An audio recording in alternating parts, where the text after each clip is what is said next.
اللہ فرماتا ہے نگاہیں نیچی رکھ تو نگاہوں کو آوارہ کر رہا ہے۔ اللہ کہہ رہا ہے زمین پر اکڑ کے مت چل، وَلَا تَمْشِ فِي الْأَرْضِ مَرَحًا، تو زمین پر اکڑ کے چل رہا ہے۔ اللہ فرماتا ہے وَاجْتَنِبُوا قَوْلَ الزُّورِ، جھوٹ سے پرہیز کر، تو جھوٹ بولتا نظر آتا ہے۔ اللہ ارشاد فرماتا ہے، اللہ اکبر، پروردگار ارشاد فرماتا ہے چھوٹی آواز آواز رکھ، ان الذین یغضون اصواتهم، اسی طریقے سے پروردگار ارشاد فرماتا ہے ان انکر الاصوات لصوت الحمید۔ آپ اندازہ لگائیں، قرآن کہتا ہے وَقُلْ لِعِبَادِي يَقُولُ الَّتِي هِيَ أَحْسَنُ، قرآن کہتا ہے وَقُولُ لِلنَّاسِ حُسْنًا، قرآن کہتا ہے یا ایھا الذین آمنوا لا یسخر قوم من قوم۔ آپ اندازہ لگائیں یہ سارے ارشادات اللہ عطا فرما رہا ہے، لیکن بندے کی پوزیشن یہ ہے ایک حکم نہیں توڑتا۔ ایسا لگتا ہے معاذ اللہ کہ اللہ کا کوئی حکم ایسا اس کی نظر میں ہے ہی نہیں جس پر وہ عمل کرے۔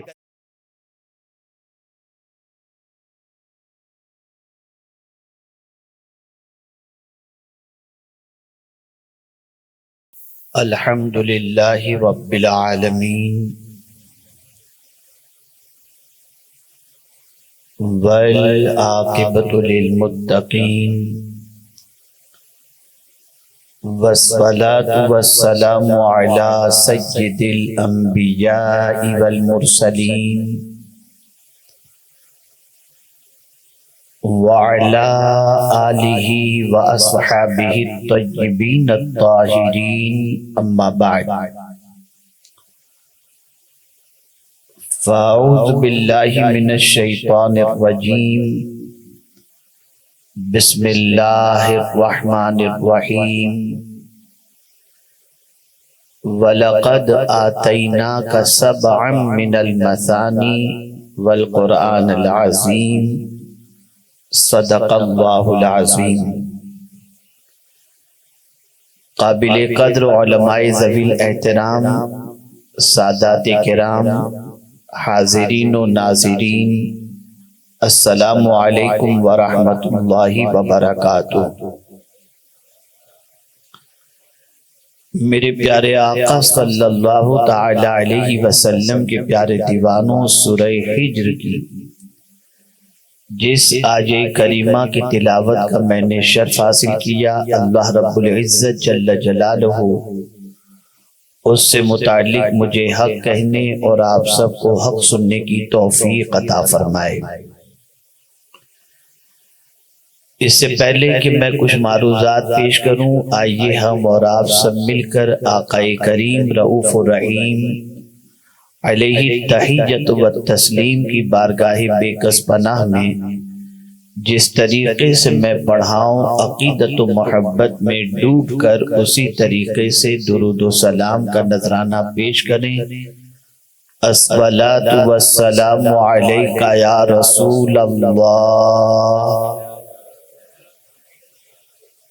الصلاۃ والسلام علیک یا حبیب اللہ،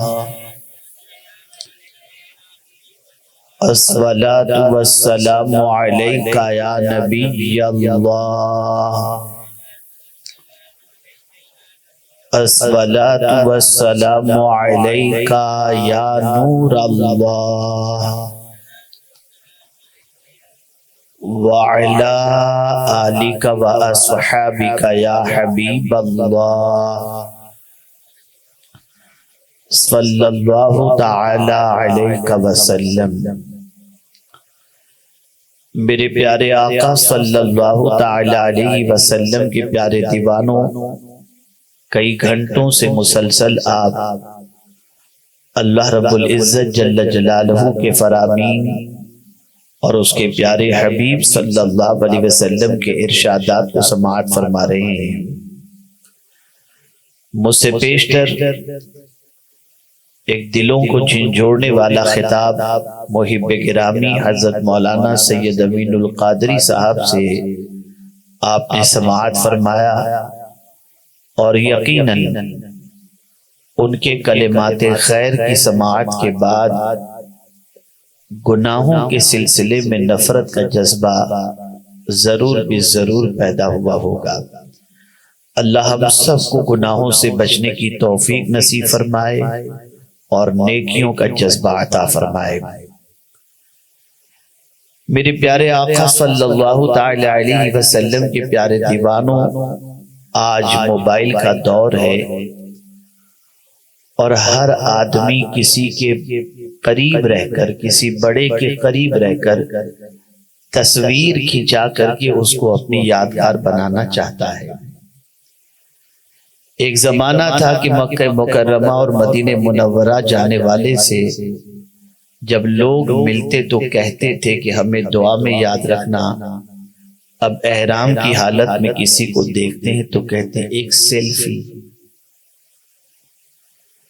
یہاں تک کہ حرم مکہ اور حرم مدینہ میں بھی ملاقات ہو تو ساتھ تصویر کھنچوانے کو وہ اپنے لیے باعث فخر سمجھتے ہیں اور بطور یادگار اسے رکھ کر دنیا کو یہ بتانا چاہتے ہیں کہ ہماری ملاقات فلاں سے ہوئی اور ہمیں ان کے قرب کی دولت نصیب ہوئی۔ میرے پیارے آقا صلی اللہ تعالی علیہ وسلم کے پیارے دیوانوں، انسان جب کسی کو بہت بڑا سمجھتا ہے تو اس کے قریب رہنے کی کوشش کرتا ہے۔ کبھی وہ چاہتا ہے کہ اس کا قرب مستقل رہے، جسم کا فاصلہ رہے تو کوئی بات نہیں، لیکن اس کے دل کے قریب رہے، اس کی یادوں میں رہے۔ لیکن اس کے لیے بڑی قربانیاں دینی پڑتی ہیں، بڑی محنتیں کرنی پڑتی ہیں، بڑی مشقتیں کرنی پڑتی ہیں، تب جا کر کسی بڑے کا قرب دنیا میں چند دنوں کے لیے، چند ساعتوں کے لیے نصیب ہوتا ہے۔ لیکن اگر ہم دیکھیں تو دنیا میں اللہ عز و جل نے رسول اعظم صلی اللہ علیہ وسلم سے بڑھ کر کسی کو نہیں بنایا، نہ پیدا فرمایا۔ بعد از خدا بزرگ توئی قصہ مختصر، اللہ کے بعد جس کا سب سے بڑا مرتبہ ہے وہ مدینے کے تاجدار صلی اللہ علیہ وسلم کا مرتبہ ہے۔ اب میں آپ سے پوچھنا چاہتا ہوں، دنیا میں جب کبھی انسان کو کوئی مصیبت لاحق ہوتی ہے تو اپنے بڑے کو یاد کرتا ہے اور سوچتا ہے کہ وہ قریب ہوتے تو مصیبت ٹل جاتی، وہ سامنے ہوتے تو مصیبت ٹل جاتی۔ کبھی ماں کو یاد کرتا ہے، کبھی باپ کو یاد کرتا ہے، کبھی بچے کو یاد کرتا ہے، کبھی بیوی کو یاد کرتا ہے، لیکن یہ سارے رشتے میدان قیامت میں قربت دیتے ہوئے نظر نہیں آئیں گے، بلکہ فاصلہ بڑھاتے نظر آئیں گے۔ ماں بچے سے بھاگ رہی ہوگی، بیٹا باپ سے بھاگ رہا ہوگا، دوست سے بھاگ رہا ہوگا، اور قیامت کے سخت ترین حالات کے اندر کسی کا قرب جلدی سے نصیب نہ ہو سکے گا، اور آدمی ہزار کوشش کرے رشتے پرائے ہوتے دکھائی دیں گے، لیکن ایک ذات ایسی ہے جس کے قرب کے حوالے سے آدمی تصور کرے اور قربت نصیب ہو جائے تو میدان قیامت میں اس کی نجات کا سامان بن جائے۔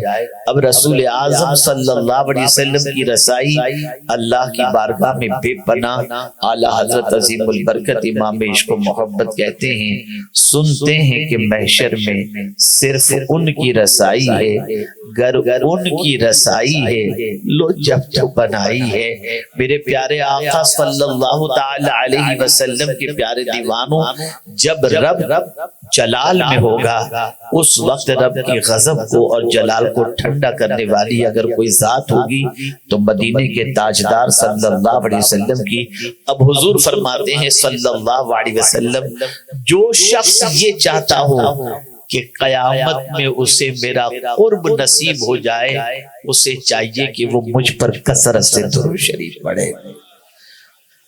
تو میدان قیامت میں رسول اعظم صلی اللہ علیہ وسلم کا قرب کام آئے گا، میدان قیامت میں آقا کریم صلی اللہ علیہ وسلم کام آئیں گے۔ تو ہمیں اگر آقا کریم صلی اللہ علیہ وسلم کا قرب مدینے میں چاہیے تو آج سے زبان سے گانوں کی چھٹی کر دو اور مصطفیٰ کے ذکر کو، درود و سلام کو اپنی عادت بنا لو۔ یہ عادت اگر رہے گی تو دنیا میں بھی کامیاب اور آخرت میں بھی کامیاب ہو جائے۔ فرمائیں گے۔ آئیے محبت کے ساتھ آقا کریم صلی اللہ علیہ وسلم کی بارگاہ میں تحفہ درود و سلام پیش کرنے کی سعادت حاصل کریں۔ الصلاۃ والسلام علیک یا رسول اللہ، الصلاۃ والسلام علیک یا حبیب اللہ، الصلاۃ والسلام علیک یا نبی اللہ، الصلاۃ والسلام علیک یا نور اللہ، وعلی آلک و اصحابک یا حبیب اللہ، صلی اللہ تعالی علیہ وسلم۔ میرے پیارے آقا صلی اللہ تعالی علیہ وسلم کے پیارے دیوانوں، رب قدیر جل جلالہ نے آقا کریم صلی اللہ علیہ وسلم کے واسطے سے ہمیں بہت ساری نعمتیں عطا فرمائیں۔ ان نعمتوں کا نہ شمار کیا جا سکتا ہے، نہ احاطہ کیا جا سکتا ہے، نہ کما حقہ شکر ادا کیا جا سکتا ہے۔ یاد رکھیں جتنی بھی نعمتیں اللہ نے عطا فرمائی ہیں ذات دینے والی اللہ کی ہے، لیکن تقسیم کرنے والی ذات مدینے کے تاجدار کی ہے۔ خود رسول اعظم صلی اللہ علیہ وسلم فرماتے ہیں انما انا قاسم واللہ یعطی، اللہ ہی دینے والا ہے اور میں ہی بانٹنے والا ہوں۔ اب آئیے ہم سمجھتے ہیں، آج میں ایک نعمت کا تذکرہ آپ کے سامنے کروں گا اور پھر اس نعمت کا احساس دلانے کی کوشش کروں گا اور اس نعمت کی فضیلت کے بارے میں کچھ باتیں آپ کی سماعتوں کے حوالے کروں گا تاکہ آپ محسوس کر سکیں لاشعوری طور پر جس نعمت سے استفادہ کرتے ہیں اس نعمت کا مقام اللہ اور اس کے رسول کے نزدیک کیا ہے۔ قرآن کہتا ہے وَلَقَدْ آتَيْنَاكَ سَبْعًا مِنَ الْمَثَانِي وَالْقُرْآنِ الْعَظِيمِ، اور بے شک ہم نے آپ کو 7 دہرانے والی آیتیں عطا فرمائیں اور عظمت والا قرآن۔ یہ 7 آیتیں جسے دہرائی جاتی ہیں وہ کون سی ہیں؟ تو میرے پیارے آقا صلی اللہ علیہ وسلم کے پیارے دیوانوں، اس سے مراد سورہ فاتحہ ہے۔ ہر رکعت کے اندر یہ آیت، یہ سورت پڑھی جاتی ہے اور بار بار یہ سورت پڑھی جاتی ہے۔ اس سورہ مبارکہ کے حوالے سے رسول اعظم صلی اللہ تعالی علیہ وسلم ارشاد فرماتے ہیں یہ ام القرآن ہے، یعنی سارے قرآن کا علم اللہ نے اس سورہ کے اندر جمع فرما دیا ہے۔ اور میرے پیارے آقا صلی اللہ علیہ وسلم کے پیارے دیوانوں، اس میں 7 آیتیں ہیں۔ جو شخص سورہ فاتحہ کی 7 آیتوں کی تلاوت کرتا ہے اللہ تعالیٰ جہنم کے 7 دروازے اس پر بند کر دیتا ہے۔ علامہ اسماعیل حقی رحمت اللہ تعالی علیہ نے سورہ فاتحہ کے بارے میں اور علامہ جلال الدین سیوطی رحمت اللہ تعالی علیہ نے سورہ فاتحہ کے ناموں کے بارے میں فرمایا کم و بیش اس کے 20 نام ہیں۔ یہ سورۃ الشفا بھی ہے، یہ سورۃ الفاتحہ بھی ہے، یہ سورۃ الوافیہ بھی ہے، یہ سورۃ الکافیہ بھی ہے، یہ سورۃ الرقیہ بھی ہے، یہ 7 مثانی ہے۔ یہی واحد وہ سورت ہے جو 2 مرتبہ نازل ہوئی، مکہ میں بھی نازل ہوئی اور مدینے میں بھی نازل ہوئی۔ میرے پیارے آقا صلی اللہ تعالی علیہ وسلم کے پیارے دیوانوں، علامہ اسماعیل حقی رحمت اللہ تعالی علیہ تفسیر روح البیان کے اندر ارشاد فرماتے ہیں اگر کوئی شخص پاک برتن میں پاک پانی سے پاک برتن میں اس سورہ مبارکہ کو لکھے اور اس کے بعد پاک پانی سے اس برتن کو دھوئے اور اس کے بعد اس پانی کو مریض کے چہرے پر لگا دے تو اللہ اسے شفا عطا فرما دے گا۔ اور فرمایا گیا اگر کوئی شخص چینی کے برتن میں، کانچ کے برتن میں مشک سے سورہ فاتحہ لکھے اور عرق غلاب سے اسے دھوئے اور اس کے بعد وہ پانی کند ذہن بچے کو اگر پلا دیا جائے 7 دن تک تو اس کی یادداشت اتنی اسٹرانگ ہو جائے گی جو ایک بار پڑھے گا اسے یاد ہو جائے گا۔ میرے پیارے آقا صلی اللہ تعالی علیہ وسلم کے پیارے دیوانوں، آپ اندازہ لگائیں یہ سورہ فاتحہ اللہ نے عطا فرمائی، رسول اعظم صلی اللہ علیہ وسلم کے ذریعے عطا فرمائی، آقا کریم صلی اللہ علیہ وسلم کے صدقے میں عطا فرمائی۔ میرے پیارے آقا صلی اللہ تعالی علیہ وسلم کے پیارے دیوانوں، سلسلے چشتیہ کے اندر اور تقریباً مشائخ کے یہاں بیماروں کے علاج کے لیے سورہ فاتحہ کو بہت عظیم کہا گیا ہے اور اس کے ذریعے علاج کے مختلف طریقے بتائے گئے ہیں۔ آئیے میں سورہ فاتحہ کی فضیلت کے حوالے سے کچھ عرض کرنے کی بجائے میں آج اس کی پہلی آیت کے بارے میں کچھ باتیں سمجھانا چاہتا ہوں تاکہ تعلق باللہ مضبوط ہو جائے، اللہ سے رشتہ مضبوط ہو جائے، اللہ کی محبت دل میں پیدا ہو جائے۔ اللہ عز و جل نے اپنے محبوب صلی اللہ علیہ وسلم کو یہ 7 آیتوں والی سورت، یہ دہرائی جانے والی آیتوں والی سورت جو اللہ نے عطا فرمائی ہے، اس کی پہلی آیت پر دیکھیں، غور کریں۔ اللہ عز و جل نے فرمایا الحمدللہ رب العالمین، یہ سورہ فاتحہ کی پہلی آیت ہے۔ اللہ اکبر، تمام خوبیوں کا مالک کون ہے؟ تمام تعریف کا مالک کون ہے؟ اللہ عز و جل، جو سارے جہاں کا مالک ہے۔ تمام تعریفیں اس اللہ کے لیے، اس رب کے لیے جو سارے جہاں کا مالک ہے۔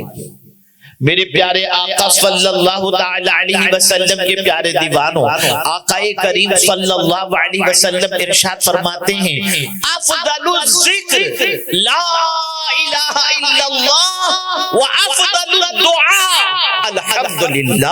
آقا کریم صلی اللہ علیہ وسلم فرماتے ہیں سب سے افضل ذکر لا الہ الا اللہ ہے اور سب سے افضل دعا الحمدللہ۔ اب اگر کوئی شخص کھانے کے بعد الحمدللہ پڑھتا ہے، پانی پینے کے بعد الحمدللہ پڑھتا ہے، نئے لباس سے بہتر کرنے کے بعد الحمدللہ پڑھتا ہے، صبح اٹھنے کے بعد الحمدللہ پڑھتا ہے، تو حضور صلی اللہ علیہ وسلم فرماتے ہیں اللہ عز و جل کو نعمت دے کر جتنی خوشی نہیں ہوتی اتنی بندے کا الحمدللہ کہنے پر میرا مولا خوش ہو جاتا ہے۔ میرے مولا کے نزدیک بندے کا الحمدللہ کہنا یہ بہت محبوب ہے، بہت پسندیدہ ہے۔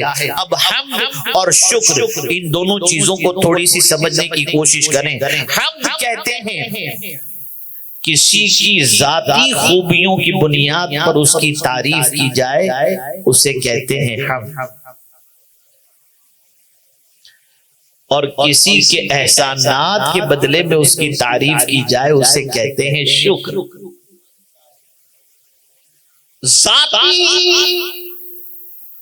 خوبیوں کی بنیاد پر تو میرے رب کی جو ذات ہے اس میں جتنی بھی خوبیاں ہیں وہ کسی کی دی ہوئی نہیں، میرے مولا کے پاس ساری خوبیاں خود اپنی ہی ہیں اور وہ ذات وحدہ لا شریک ہے۔ اب میرے پیارے آقا صلی اللہ تعالی علیہ وسلم کے پیارے دیوانوں سمجھنے کی کوشش کریں۔ الحمدللہ بظاہر یہ ایک چھوٹا سا جملہ نظر آتا ہے، لیکن اس کی معنویت کو سمجھنا ہے، اس کے مقام اور مرتبے کو سمجھنا ہے۔ تو آئیے حضرت آدم علیہ السلام کی طرف ہم چلتے ہیں۔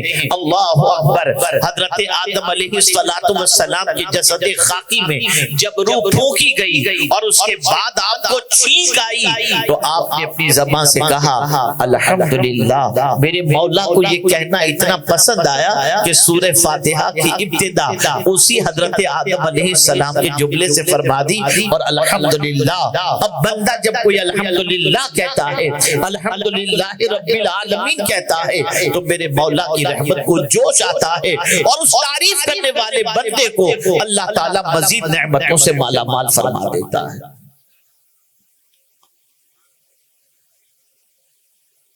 الحمدللہ یہاں تک فرمایا گیا کسی نعمت کے ملنے پر اگر کوئی بندہ ایک بار الحمدللہ کہے اسے ثواب ملتا ہے، 2 بار کہے تو ثواب ملتا ہے، اور تیسری بار اسی ایک نعمت کے ملنے پر الحمدللہ کہے تو اللہ اس کے گناہوں کو معاف فرما دیتا ہے۔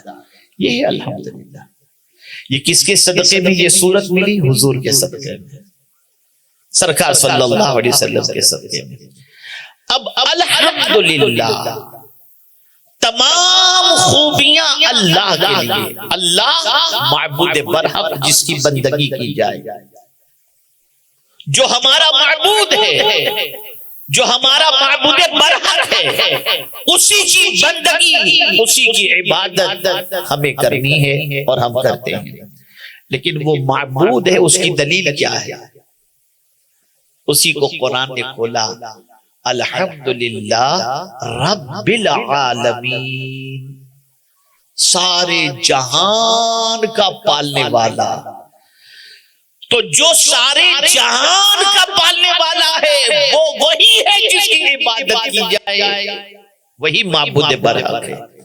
رب کہتے ہیں پالنے والے کو، رب کا معنی ہوتا ہے مالک، رب کی معنی ہوتا ہے سید، رب کے معنی ہوتا ہے حاکم، رب کے معنی ہوتا ہے، تمام مفسرین نے رب کا معنی پالنے والا، پرورش کرنے والا فرمایا۔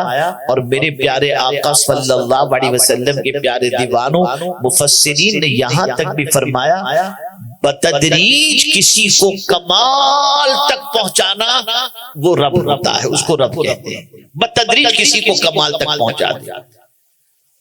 تو اب آپ دیکھیں، پہلے ایک چھوٹا سا بچہ ہوتا ہے، پھر وہ چلنے لگتا ہے، پھر تھوڑا سا بڑا ہوتا ہے، پھر تھوڑا سا بڑا ہوتا ہے، پھر تھوڑا سا بڑا ہوتا ہے، پھر نوجوان ہوتا ہے، پھر بڑا ہوتا ہے، بڑھاپے کی دہلیز تک پہنچتا ہے۔ تو یہ بتدریج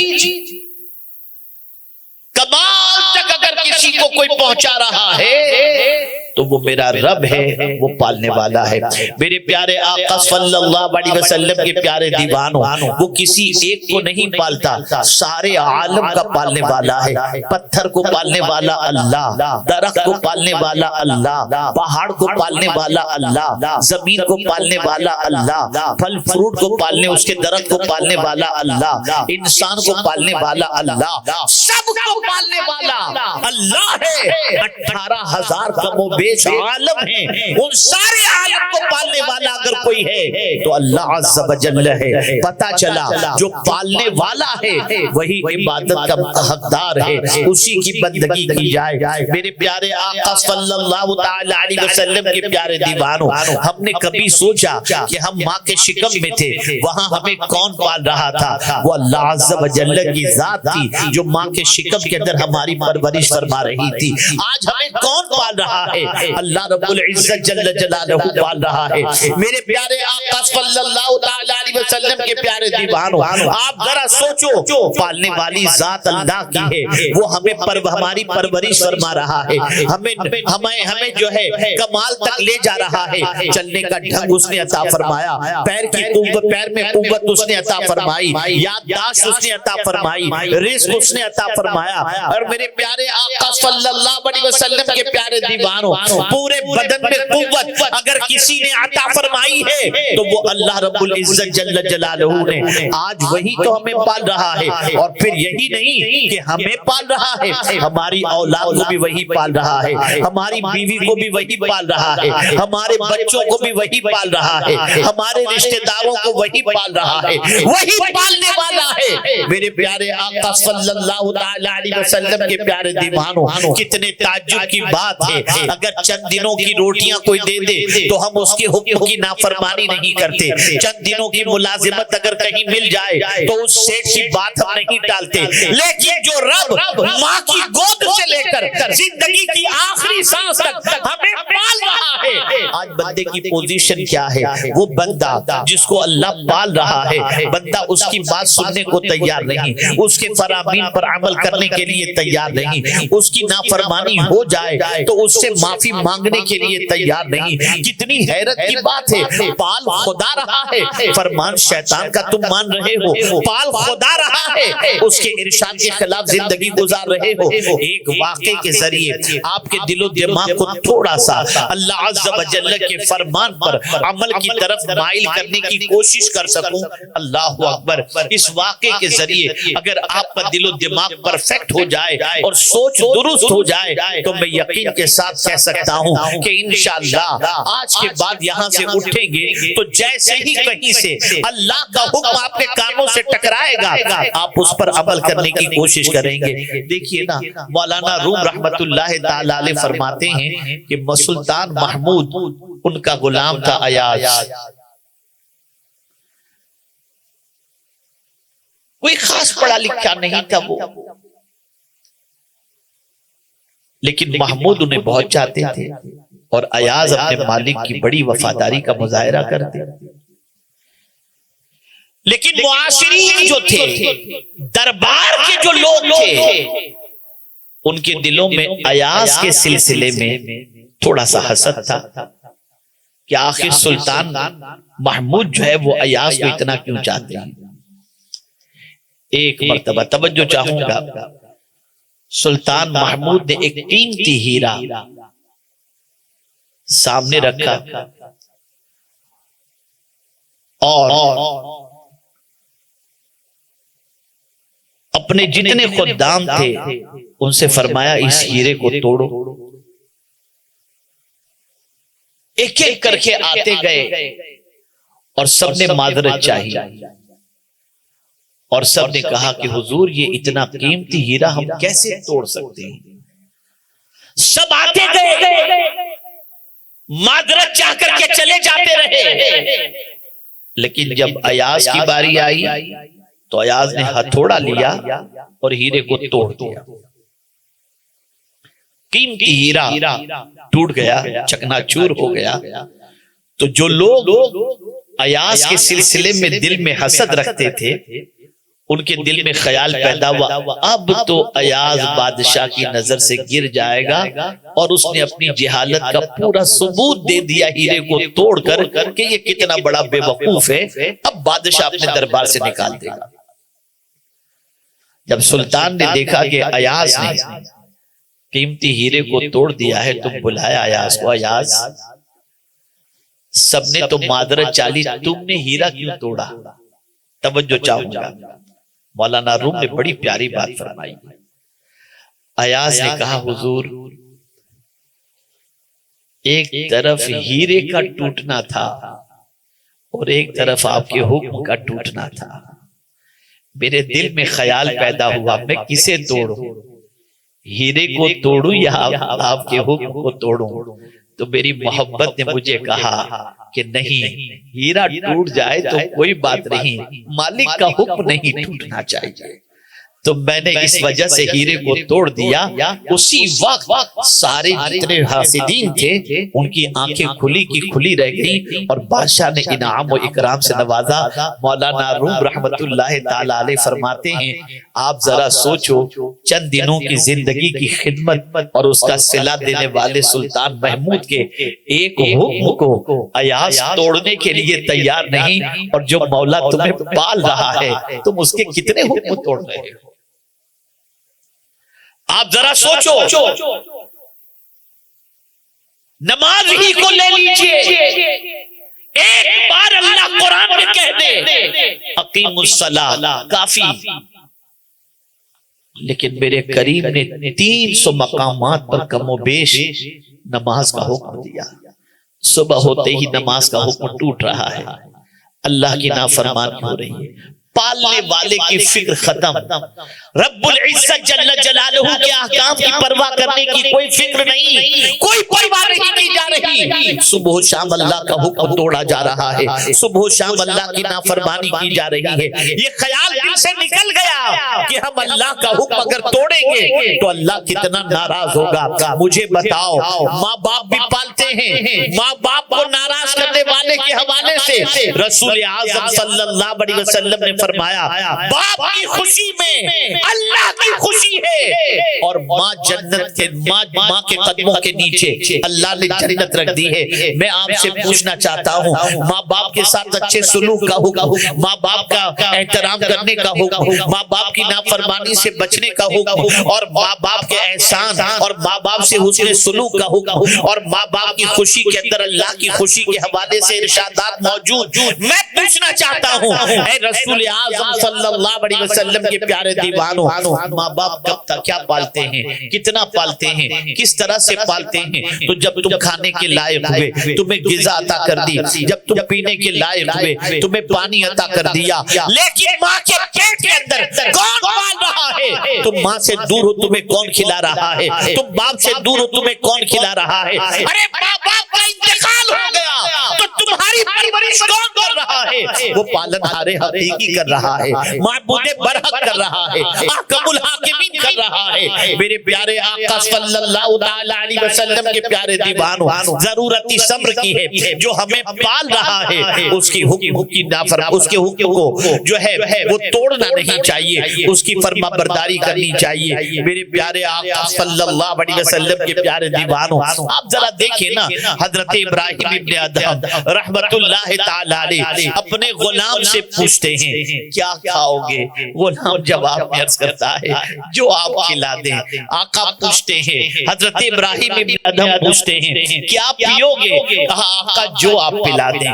حضرت ابراہیم ابن ادہم اپنے غلام سے پوچھتے ہیں کیا پہنو گے؟ آقا جو آپ پہنا دیں۔ مولانا روم رحمت اللہ تعالی علیہ فرماتے ہیں ایک غلام اپنے آقا کے حوالے سے اس طریقے سے خیال رکھتا ہے کہ اپنی مرضی کو اپنے آقا کی مرضی پر قربان کرتے ہوئے کہتا ہے جو آپ کھلاؤ گے وہ کھائیں گے، جو آپ پلاؤ گے وہ پیئیں گے، جو آپ پہناؤ گے وہ پہنیں گے۔ لیکن اے مسلمان، تعجب کی بات ہے اللہ عز و جل کی خوشی کا تجھے خیال نہیں، اللہ کی رضا کا تجھے خیال نہیں۔ اللہ فرماتا ہے نگاہیں نیچی رکھ، تو نگاہوں کو آوارہ کر رہا ہے۔ اللہ کہہ رہا ہے زمین پر اکڑ کے مت چل، وَلَا تَمْشِ فِي الْأَرْضِ مَرَحًا، تو زمین پر اکڑ کے چل رہا ہے۔ اللہ فرماتا ہے وَاجْتَنِبُوا قَوْلَ الزُّورِ، جھوٹ سے پرہیز کر، تو جھوٹ بولتا نظر آتا ہے۔ اللہ ارشاد فرماتا ہے، اللہ اکبر، پروردگار ارشاد فرماتا ہے چھوٹی پست آواز رکھ، ان الذین یغضون اصواتهم۔ اسی طریقے سے پروردگار ارشاد فرماتا ہے ان انکر الاصوات لصوت الحمیر۔ آپ اندازہ لگائیں، قرآن کہتا ہے وَقُلْ لِعِبَادِي يَقُولُ الَّتِي هِيَ أَحْسَنُ، قرآن کہتا ہے وَقُولُ لِلنَّاسِ حُسْنًا، قرآن کہتا ہے یا ایھا الذین آمنوا لا یسخر قوم من قوم۔ آپ اندازہ لگائیں یہ سارے ارشادات اللہ عطا فرما رہا ہے، لیکن بندے کی پوزیشن یہ ہے ایک حکم نہیں توڑتا، ایسا لگتا ہے معاذ اللہ کہ اللہ کا کوئی حکم ایسا اس کی نظر میں ہے ہی نہیں جس پر وہ عمل کرے۔ بات ساری شیطان کی مان رہا ہے، صبح اٹھتا ہے تو شیطان کے نقش قدم پر، شیطان جو کہہ دے الشیطان یعدکم الفقر ویامرکم بالفحشاء، شیطان برائی کا حکم دیتا ہے اور مسلمان ہے کہ برائی کے راستے پہ جا رہا ہے، بدکرداری کے راستے پہ جا رہا ہے، روزانہ رات کو اپنی نگاہوں کو گندی کر رہا ہے اور اپنے دامن پر گناہوں کے دھبوں میں اضافہ کر رہا ہے۔ اے رسول اعظم کے دیوانوں، پالنے والی ذات خدا کی ہے، پرورش کرنے والی ذات خدا کی ہے، زندگی دینے والی ذات خدا کی ہے، سب کچھ اللہ عز و جل فرما رہا ہے، لیکن ہم ہیں کہ اپنے رب کے حکم کا کوئی لحاظ نہیں رکھتے، اس کے حکم کی نافرمانی کر کے اپنی دنیا اور آخرت دونوں تباہ و برباد کرتے نظر آ رہے ہیں۔ میرے پیارے آقا صلی اللہ تعالی علیہ وسلم کے پیارے دیوانوں، رب ہمیں پال رہا ہے، اللہ ہمیں پال رہا ہے، سب کو پال رہا ہے۔ جب ہمیں وہ پال رہا ہے تو ہماری ذمہ داری بن جاتی ہے کہ اس کی نافرمانی نہ کریں، اس کے ارشاد کے خلاف عمل نہ کریں. جتنی بھی مخلوق ہے ساری مخلوق کو پالنے والی ذات اللہ کی ہے، لیکن کوئی مخلوق ایسی نہیں جو اللہ کی نافرمانی کرتی. میں ایک مثال کے ذریعے سمجھاؤں. سورج کو بھی پالنے والا اللہ، ہر شے کا پیدا کرنے والا اللہ. اللہ خالق کل شے. ایک آدمی کو کتنا کانفیڈنس ہے، کتنا یقین ہے. تقویم بنانے والا اور آپ ہم سب کی پوزیشن دائمی تقویم پر اتنے بھروسے والی ہے کہ ہم جو دائمی تقویم ہے اس میں اگر غروب سورج غروب ہونے کا وقت 6:15 لکھا ہوا ہے تو ہم رمضان کا ٹائم ٹیبل بناتے ہیں تو وہی وقت مینشن کرتے ہیں. اندر سے ہمارا ضمیر کہتا ہے سورج نہ 1 منٹ پہلے غروب ہوگا نہ 1 منٹ بعد میں غروب ہوگا. جو وقت لکھا گیا ہے اسی وقت پر غروب ہوگا. ہم اپنے روزے کی افطار اسی وقت کرتے ہیں. ہمارا ضمیر کہتا ہے سورج اللہ کی نافرمانی نہیں کرے گا. حیرت کی بات ہے وہ سورج جس کو اللہ نے ہمارے لیے پیدا کیا. یاد رکھیں ساری اللہ عز و جل نے زمین و آسمان کے اندر جو کچھ بھی ہے وہ بندوں کے لیے پیدا کیا، لیکن وہ ساری چیزیں جو ہمارے لیے اللہ نے پیدا فرمائی ہیں وہ سب تو اللہ کی بات مان رہی ہیں، لیکن ہمارا حال یہ ہے کہ ہمیں اشرف المخلوقات بنایا لیکن ہم اللہ کی بات ماننے کے لیے تیار نہیں. ہر گناہ سے دامن آلودہ ہوتا جا رہا ہے، ہر نافرمانی کے شکار ہم ہوتے جا رہے ہیں. آج اگر معاشرے کا جائزہ لیا جائے تو العیاذ باللہ گناہوں کے دلدل میں اتنے ڈوب چکے ہیں کہ جس کی کوئی انتہا نہیں. اللہ اکبر. میرے پیارے آقا صلی اللہ علیہ وسلم کے پیارے دیوانوں، ہماری نظریں تو ویسی نہیں جو انسان کو اس اعتبار سے دیکھ سکیں، لیکن حضرت شیخ عبدالعزیز محدث دہلوی رحمت اللہ تعالی علیہ کے یہاں گئی. ایک اللہ والے ان کی نسل سے، ان کے خاندان سے، آپ جانتے ہیں ان کے چہرے کو اللہ نے بڑا بارونق کیا تھا. وہ جہاں سے گزرتے لوگ ان کا دیدار کرتے اور ان کے دیدار سے اپنی آنکھوں کو ٹھنڈک پہنچاتے. آپ نے ایک کام کیا تھا، اپنے گھر کے اندر عبادت کے لیے ایک جگہ بنا لی تھی. آپ وہیں نماز ادا کرتے تھے. پہلے روزانہ مدرسہ اور مسجد جایا کرتے تھے. انسانوں کا ہجوم بڑھا اور انسان دیدار کے لیے جب بہت زیادہ تڑپنے لگے اور پریشان کرنے لگے تو آپ جمعہ جانے لگے. جب جمعہ کو جاتے تو رومال اپنے آگے کر لیتے اور رومال آگے کرنے کے بعد چہرے کو چھپانے کی کوشش کرتے اور جمعہ کی نماز کے لیے جاتے. ایک دن خادم نے کہا حضور کیا بات ہے، آپ چہرے پر رومال اتنا قریب کر دیتے ہیں کہ آپ کا رخ زیبا لوگوں کو نظر نہیں آتا. حضور یہ دیوانے آپ کے چہرے کو دیکھنے کے لیے ترستے ہیں، ذرا رومال ہٹا دیا کیجئے تاکہ لوگ آپ کے دیدار سے اپنی آنکھوں کو ٹھنڈک کر لیں. اتنا سننا تھا، جلال میں آئے، نکالا اپنا رومال اور اپنے خادم کے سر پر رکھ دیا. تھوڑی دیر کے بعد خادم بے ہوش ہو کر کے گر گیا. اٹھتا ہے ہوش میں آنے کے بعد تو آپ سے عرض کرتا ہے حضور مجھے نہیں معلوم تھا کہ اس رومال کی تاثیر کیا ہے. حضور صحیح کیا آپ نے اپنے چہرے پہ رومال ڈالے جو رکھا ہے. وجہ یہ ہے کہ جب آپ نے میرے سر پر رومال ڈالا تو میں نے دیکھا مجھے انسانوں کی شکل کے اندر جانور نظر آ رہے تھے. کوئی خنزیر نظر آ رہا تھا، کوئی کتا نظر آ رہا تھا. اللہ اکبر. وجہ بیان کر رہے ہیں، وجہ یہ تھی کہ آج انسانوں کی پوزیشن یہ ہو گئی، خنزیر کی عادت بے حیائی والی اس کے اندر آ گئی، کتے کی عادت جو ہرس و طمع والی ہے وہ اس کے اندر آ گئی. اللہ والے انسانوں سے جو دور بھاگتے ہیں اس کی وجہ یہ ہے کہ وہ انسانی شکل کے اندر اپنی خراب عادتوں کی بنیاد پر اور باطن کی خرابی کی بنیاد پر وہ اس شکل میں اللہ والوں کو نظر آتا. اے رسول اعظم صلی اللہ تعالی علیہ وسلم کے دیوانوں، اللہ سے ڈرو، اللہ کی حکم عدولی سے ڈرو، اس پالنہار حقیقی کی فرما برداری کرو، اس کی نافرمانی سے بچو. میرے پیارے آقا صلی اللہ تعالی علیہ وسلم کے پیارے دیوانوں، ایک بات اچھی طریقے سے ذہن کے اندر رکھیں اور دل و دماغ کے اندر محفوظ کر لیں میرے پیارے آقا صلی اللہ علیہ وسلم کے پیارے دیوانوں، سوائے جن کے اور سوائے انسان کے اللہ کی نافرمانی کوئی کرتا نظر نہیں آتا، وہ بھی سب نہیں الا ماشاءاللہ۔ لیکن میں آپ کو بتاؤں باقی جتنی بھی مخلوق ہیں وہ سب اللہ کی فرما برداری، یہاں تک کہ شیر بھی اللہ کی فرما برداری کرتا ہے اور بکری بھی اللہ کی فرما برداری کرتی ہے۔ میں مثال کے ذریعے آپ کو سمجھاؤں تو بات اچھی طرح سے سمجھ میں آ جائے گی۔ شیر کے سامنے گھاس رکھ دیجئے، شیر نہیں کھائے گا، اور بکری کے سامنے مردار رکھ دیجئے، بکری مردار نہیں کھائے گی۔ بکری جانتی ہے کہ اس کی خوراک یہ مردار نہیں گھاس ہے، اور شیر جانتا ہے اس کی خوراک گھاس نہیں مردار ہے۔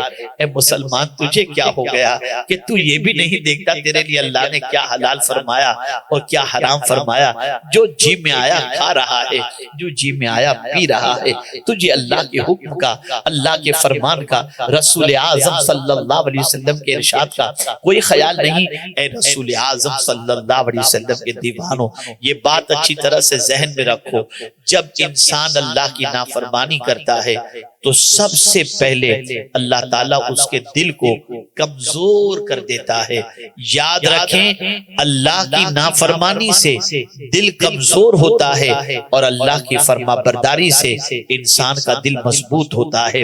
آج اگر ہم چوہے سے ڈر جاتے ہیں، چھپکلی سے ڈر جاتے ہیں، مچھر سے گھبرا جاتے ہیں، وجہ یہ کہ ہمارا دل کمزور ہو چکا ہے۔